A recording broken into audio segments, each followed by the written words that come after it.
What's going on, everybody? This is another episode of Metal on a Budget with your host DJ Metal, and today we're going to be comparing two different styles of pedal boards.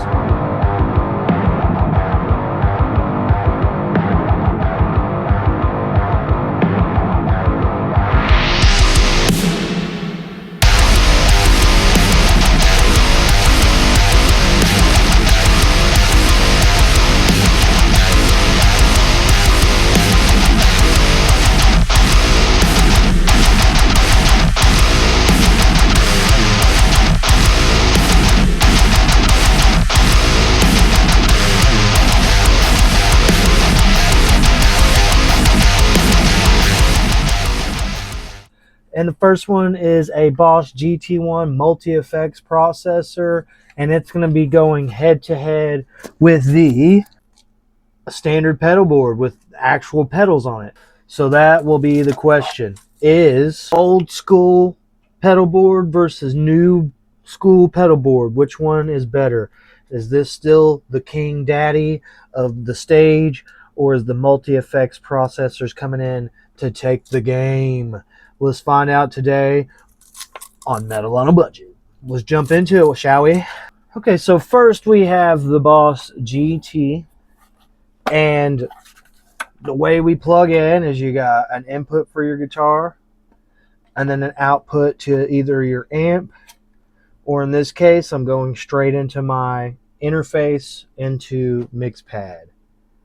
So that's pretty simple. And then you have a power supply, and if you want to use batteries, it does have a compartment for batteries, but I just use the power supply usually. Downfall, there's no on and off switch, so when you plug in your jack, it turns on when you do that. So that's really the only downfall so far. It's kind of metal and plastic, like the top part's like a metally, kind of metal, and then plastic everywhere else.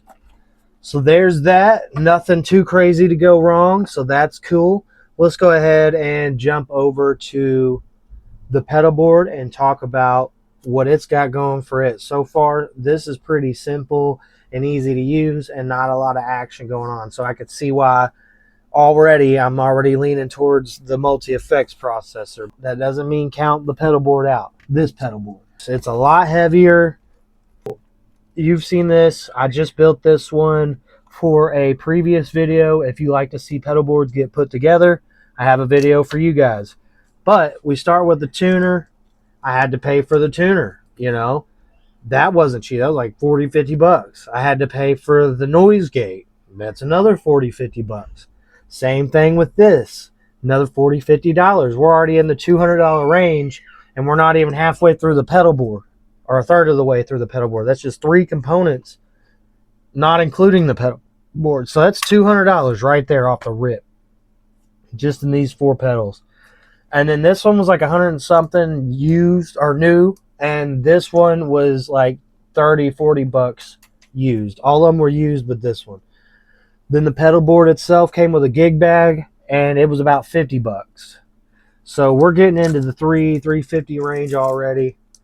And then you have to buy a power supply. So this thing will power all the pedals on the board at once, which is very necessary if you want to chain them together and have a good quality working setup. So there's easily $350, $400 right there, just depending on where you're at in the States and really, or anywhere. And you got to talk about all the cables that you got to get for each pedal to plug in. That's another $20, $30 for cables. And then patch cables. Those are like, they can range in between $5 and $10 a patch cable. So you're talking, it gets expensive quick if you're not buying used stuff like I did. I think I got this pedal board complete just like this with gig bag for a little under 300 bucks for willing and dealing, trading, you name it. And that's kind of the way to go. But if I was to buy this outright, this is easily $500, which doesn't seem even right because it's not a lot here. I mean, you get a delay, a reverb, distortion, lead channel / extra distortion, your noise gate, and a tuner. You're really just, that's the bare minimum. for easily $400 if you're not watching out. Metal on a Budget is loving this for $200, hundreds of effects. You can download crap. It has an app you can actually adjust everything on your computer with this Ethernet cable. So the question is a $200 pedal board, can it compete with like a $400 actual like analog board? That's what we're going to find out right now. Let's jump into it, shall we?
So there's both pedal boards plugged directly into the audio USB box by PreSonus Studio One 2. It's about 10 years old probably now, and that is running into Mixpad, and that's the tone you're getting. There's no effects, EQs on it. I can make these tones sound better by putting a high and low pass filter on it. I have been experimenting with that. It does sound good, but I wanted you guys to hear the actual raw, unedited tone of both pedal boards. Personally, I think they both sound really good. They have their ups and downs for both of them. I think that the pedal board with all the pedals on it, with the MXR, the Ibanez Tube Screamer, that sounds really good into a tube amp. And the pedal board seems to be a little more forgiving when you run it into an interface, into a computer, to where it's not so in your face. And also, if I couldn't get a good, decent tone out of the analog board, then I was going to have to use an extra mic and actually mic up the cab and try to get a tone that way. But I've noticed that it can be touchy. If I accidentally knock the mic or anything like that, we can run into issues where now you're really getting a horrible tone. And I didn't want you guys to think that either one was bad. I just think that if you're a beginner guitar player and you're looking to get into more distortion varianted stuff, definitely go with the multi-effects, because you're going to be able to get a lot more for your buck. And it's going to be a lot easier to set up as well compared to having to build the pedal board and plug all those patch cables up. That's not something I recommend for a beginner. I recommend trying to maybe try Boss. This video isn't sponsored. This is my personal opinions. I think they both sounded kind of crunchy in the by themselves without any EQs or anything, but they are EQ'd on their pedals, and that's what it is.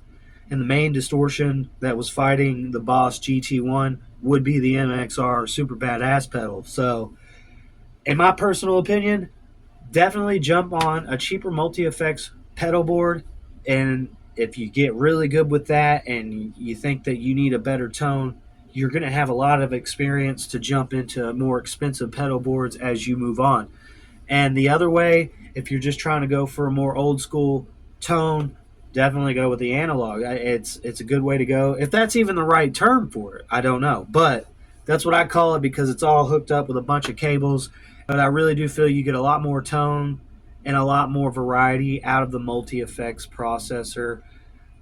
And there you have it, guys. There's another episode of Metal on a Budget. And if you like content like this, please don't forget to subscribe, hit the bell notification button, and like the video to get all the latest content. I really appreciate you guys. I've had a huge wave of new subscribers, and I appreciate you guys so much for joining. I do plan on going live either tonight or tomorrow. Whenever after this video posts, I do plan on going live and doing my stream. And what I do there is actually improv. So I just different drum beats, even backing tracks in different keys, different styles of music from death metal, you name it. That's a new channel I'm working on, and it is a live feature. I do plan on bringing that to my Metal on a Budget YouTube channel for you guys so you can have some awesome drums and guitar. And yeah, it's just a good hangout. To end this video, like I said, I appreciate all the new subscribers. I appreciate my original subscribers.